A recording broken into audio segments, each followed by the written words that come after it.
बहुत बहुत स्वागत है आप सभी का गेम चेंजर्स पर। मैं आपके साथ दीपक मिश्रा। मुस्तफिजुर रहमान एक बांग्लादेशी खिलाड़ी, उसको आईपीएल 2026 के लिए केकेआर की टीम ने चुन लिया। 9 करोड़ से ऊपर की रकम दी गई भाई उसको ऑक्शन में। अब ऐसे में सोशल मीडिया पर बहुत ज्यादा आप चर्चा देख रहे होंगे, खबरें देख रहे होंगे कि भाई मुस्तफिजुर रहमान को तो जी आईपीएल नहीं खेलना चाहिए। और इसके साथ ही सोशल मीडिया पर ही नहीं, हर जगह ये सवाल खड़े हो रहे हैं कि शाहरुख खान की टीम ने उन्हें क्यों खरीदा। शाहरुख खान पर सीधे टारगेट किया जा रहा है। अब देवकीनंदन ठाकुर उन्होंने क्या कहा है वो आप देख सकते हैं अपने स्क्रीन पर। वो तो भाई सीधे सीधे शाहरुख खान के ऊपर सवाल उठा रहे हैं। वो कह रहे हैं कि एक बांग्लादेश खिलाड़ी को आईपीएल में शामिल किया गया और आपको पता है भाई किसने खरीदा। और ये ऐसे लोगों के प्रति भी है जो हिंदुओं को दुख पहुंचाते हैं और उनका मतलब पाकिस्तान के प्रति प्रेम हमने सुना है। धार्मिक कथावाचक है देवकीनंदन ठाकुर, वो ये बात कर रहे हैं। अब देखिए इस समय पर आपको सिचुएशन समझाता हूं। आप सोशल मीडिया पर लगातार सुन रहे होंगे और खबरें भी देख रहे होंगे कि जी मुस्तफिजुर रहमान खेलेंगे या नहीं खेलेंगे, लेकिन आपको हम सिचुएशन समझाएंगे यहां पर कि क्या ऐसा हो सकता है कि सही में मुस्तफिजुर रहमान आईपीएल 2026 से बाहर हो जाए। ऐसे में एक भाई अपडेट आती है, आईएनएस न्यूज एजेंसी है, उन्होंने क्या कहा है, उनके हवाले से क्या जानकारी आ रही है वो आप देख लीजिए, क्योंकि भाई बीसीसीआई के सोर्सेज इस पर क्या कहते हैं वो आप अपनी स्क्रीन पर देख सकते हैं। अब बेसिकली उसमें यह कहा गया है कि भाई अभी तो हम जो है वो गवर्नमेंट के मतलब निर्देशों का इंतजार कर रहे हैं, सारी चीजें हमारे हाथ में है नहीं, अभी हमें गवर्नमेंट की तरफ से ऐसा कोई कम्युनिकेशन मिला नहीं है। आईएनएस जो न्यूज सर्विस है उनकी तरफ से ये जानकारी आ रही है और उनके सोशल मीडिया से मतलब ये हमने डिटेल आपको दी और बीसीसीआई सोर्सेज ने आईएनएस को बोला है। अब देखिए अब इस कहानी में आगे क्या है वो सारी सिचुएशन आपको समझाता हूं। देखिए आज के टाइम में बांग्लादेश में हिंदुओं पर हमले हो रहे हैं, चाहे वो दीपू दास से शुरुआत हो, उसके बाद सम्राट को मारना हो और उसके बाद लगातार आप पिछले एक हफ्ते में देख चुके हैं कि भीड़ आती है और हिंदुओं पर हमला करती है, जो कि बहुत ही गलत हो रहा है। हिंदुओं पर इस तरीके के हमले रुकने चाहिए और ये हमले जब तक मतलब होते रहेंगे भारत में रहने वाले हिंदुओं का दिल भड़केगा, गुस्सा होगा और गुस्सा आना लाजमी है। तो इसमें भाई एक इमोशन ये भी आता है कि बांग्लादेश के मतलब वहां पर जिस तरीके से हिंदुओं पर हमले हो रहे हैं, हमारी भारत सरकार क्या कर रही है। दूसरी चीज, कैसे एक बांग्लादेशी खिलाड़ी आईपीएल में आकर खेल सकता है। तो आपको थोड़ी सी सिचुएशन समझाता हूं जियोपॉलिटिकली क्या चल रहा है। अब देखिए अभी हाल ही में जो आप देखेंगे कि हमारे विदेश मंत्री जयशंकर जी वो गए थे बांग्लादेश, ढाका पहुंचे थे। खालिदा जिया जो बांग्लादेश की फॉर्मर पीएम थी, कुछ समय से वो अस्पताल में भर्ती थी और उनके पार्टी है बीएनपी, पहले वो बीएनपी की प्रमुख थी, तो उनकी डेथ हो गई।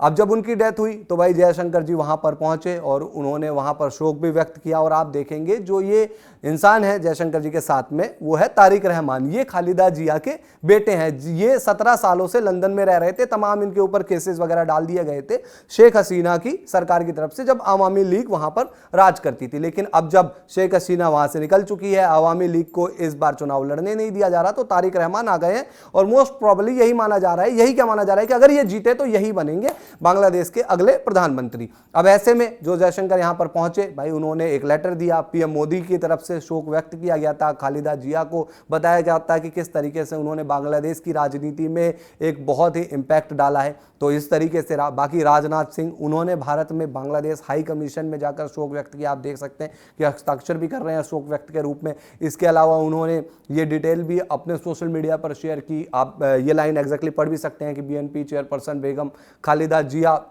हमारे मतलब तरफ से शोक व्यक्त किया जा रहा है और बांग्लादेश लोगों के लिए।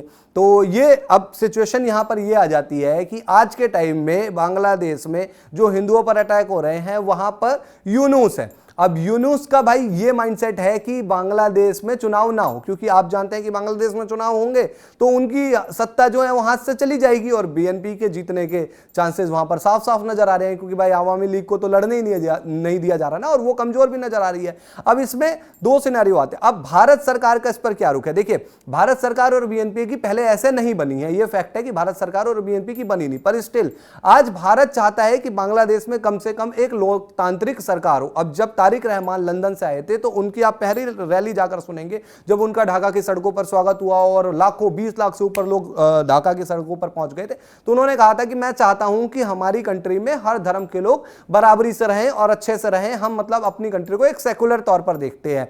अब दूसरी चीज, अगर आप बांग्लादेश का झंडा देखेंगे तो वो जो लाल डॉट नजर आता है ना, आप जाकर सोशल मीडिया पर देखेगा, वो एक सेकुलरिज्म का भी प्रतीक दिखाई देता है। दूसरी तरफ आप अगर देखें कि भाई बांग्लादेश में आज के टाइम में जो यूनुस गवर्नमेंट चला रहे हैं और कल को एक गवर्नमेंट चुनी हुई आती है, चुनाव हो जाते हैं, तो उससे क्या होगा? भारत डील करना चाहता है बांग्लादेश की सरकार से, ना कि बांग्लादेश में ऐसे ही किसी लोगों से। कल को अगर एक लोकतांत्रिक सरकार चुनकर आती है बांग्लादेश में, भारत उससे डायरेक्ट बात करेगा। और यही हमारी विदेश नीतियां भी दिखाती है। जिस तरीके से पीएम मोदी ने शोक व्यक्त किया, जिस तरीके से यहां पर जयशंकर जी वहां पर गए और राजनाथ सिंह जी, तो ऐसे में ये एक दूसरी चीज, अगर बांग्लादेश में चुनाव हो गए तो अभी जो आप देख रहे हैं ना हिंदुओं पर हमले, वो इस वजह से भी किए जा रहे हैं कि माहौल इतना खराब हो जाए, इतनी ज्यादा सिचुएशन वहां पर खराब हो जाए कि भाई चुनाव हो ही ना, और चुनाव नहीं होंगे तो वहां पर फायदा होगा सीधे सीधे यूनुस का। दूसरी चीज, भारत यह भी नहीं चाहेगा कि बांग्लादेश में जमाते इस्लामी जीत जाए, क्योंकि वहां पर अगर जमाते इस्लामी जीतती है तो आप समझ सकते हैं कि सिचुएशन कितनी खराब होती है। पाकिस्तान से डायरेक्ट उसको सपोर्ट होता है और बांग्लादेश में हिंदुओं पर जो अटैक है वो होते ही रहेंगे। वहां पर सिचुएशन और ज्यादा खराब हो जाएगी, और इतनी खराब हो जाएगी कि भारत डायरेक्ट बात ही नहीं कर पाएगा।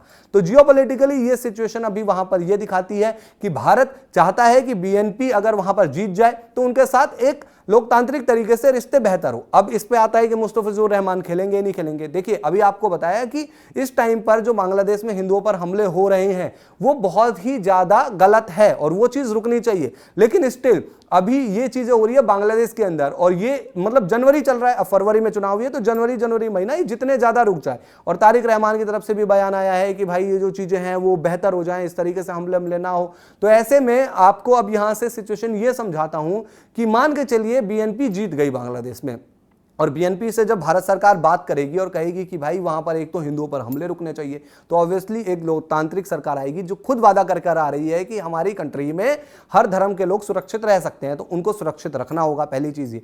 दूसरी चीज ये कि आपको ये भी समझना होगा कि आज भारतीय राजनीति मतलब विदेश नीति के तहत बांग्लादेश इतना जरूरी इसलिए भी हो जाता है क्योंकि वहां पर अगर जमाते इस्लामी या यूनुस रहे तो वहां से बहुत ज्यादा आतंकी गतिविधियां भारत में हो सकती है, और इसलिए भारत कभी नहीं चाहेगा कि वहां पर जमाते इस्लामी और यूनुस की गवर्नमेंट रहे। तो बीएनपी अगर जीत कर आती है तो भारत के हिसाब से बेहतर रहेगा। तो ऐसे में यहां से कहानी का सार यह निकलता है कि कल को बांग्लादेश में जब चुनाव हो जाएंगे तो वहां पर चीजें बेहतर होने की उम्मीद है। दूसरा, भारत में आईपीएल होंगे मार्च के आखिरी सप्ताह में, तो मार्च में जब शुरुआत होगी तब तक बांग्लादेश में एक स्टेबल सरकार होगी जो कि मोस्ट प्रॉब्ली बीएनपी की होगी। तो उस दौरान भारत जो है वो डायरेक्ट क्या बांग्लादेशी खिलाड़ी को आईपीएल में खेलने से मना करेगा, ये अभी बहुत मुश्किल लगता है। तो ऐसे में जो लोग सोच रहे हैं कि क्या मुस्तफिजुर रहमान आईपीएल से बाहर ही हो जाएंगे, तो उसके चांसेस अभी थोड़े कम लगते हैं। अगर बांग्लादेश में एक सरकार बन गई जो शायद बीएनपी की होगी तो उससे भारत की विदेश नीति बैठेगी फिट, फिर बात उनसे कराई जाएगी, और उस दौरान ये नहीं चाहा जाएगा कि दोनों गवर्नमेंट के बीच में एक टकराव आ जाए। दूसरी चीज, मुस्तफिजुर रहमान आईपीएल में भाई वो चुने गए हैं, 9 करोड़ उनको रकम मिली है। बांग्लादेश की गवर्नमेंट अब उनकी भी आई थिंक एक सीरीज है उस दौरान न्यूजीलैंड से, उसमें उनको अगर एनओसी मिली तो आएंगे खेलने के लिए, एनओसी नहीं मिली तो मतलब कुछ मैचेस उनको मिस करने पड़ेंगे। तो इस दौरान हम आपको मोटा मोटी सिचुएशन ये समझा देते हैं कि भारतीय सरकार जो है वो जो निर्देश देगी उसी हिसाब से आगे डिसीजन लिया जाएगा। और अभी आपको अगर इस पर कोई डिसीजन सुनना है, कोई इंतजार करना है, तो एटलीस्ट फरवरी तक का इंतजार करना पड़ेगा। खबरें आप हर जगह देख रहे होंगे, सुन रहे होंगे कि सवाल आपके दिमाग में चल रहा होगा कि रहमान खेलेंगे या नहीं खेलेंगे, लेकिन यहां गेम चेंजर पर आपको हम सारी सिचुएशन समझा चुके हैं कि फरवरी के बाद ही कुछ आपको पता लगेगा। दूसरी चीज, अभी एज ऑफ नाउ यही भारत के हिंदू तो यही चाहते हैं कि वहां पर हिंदुओं को जो मारा जा रहा है वो रुके, और होपफुली यही है कि वहां पर चुनाव होने के बाद सिचुएशन बेहतर होगी बांग्लादेश हिंदुओं के लिए भी। तो आप लोग गेम चेंजर के यूट्यूब पर या फेसबुक पर कहीं भी आप हमें देखते हैं तो प्लीज हमें सब्सक्राइब कर लीजिए, नोटिफिकेशन की घंटी दबा लीजिए। फेसबुक पर, इंस्टाग्राम पर, ट्विटर पर देखते हैं तो फॉलो कर लीजिए, और साथ ही आप लोग हमारे सोशल मीडिया हैंडल्स जहां भी हैं वहां पर हमें फॉलो और लाइक करते रहिए। धन्यवाद।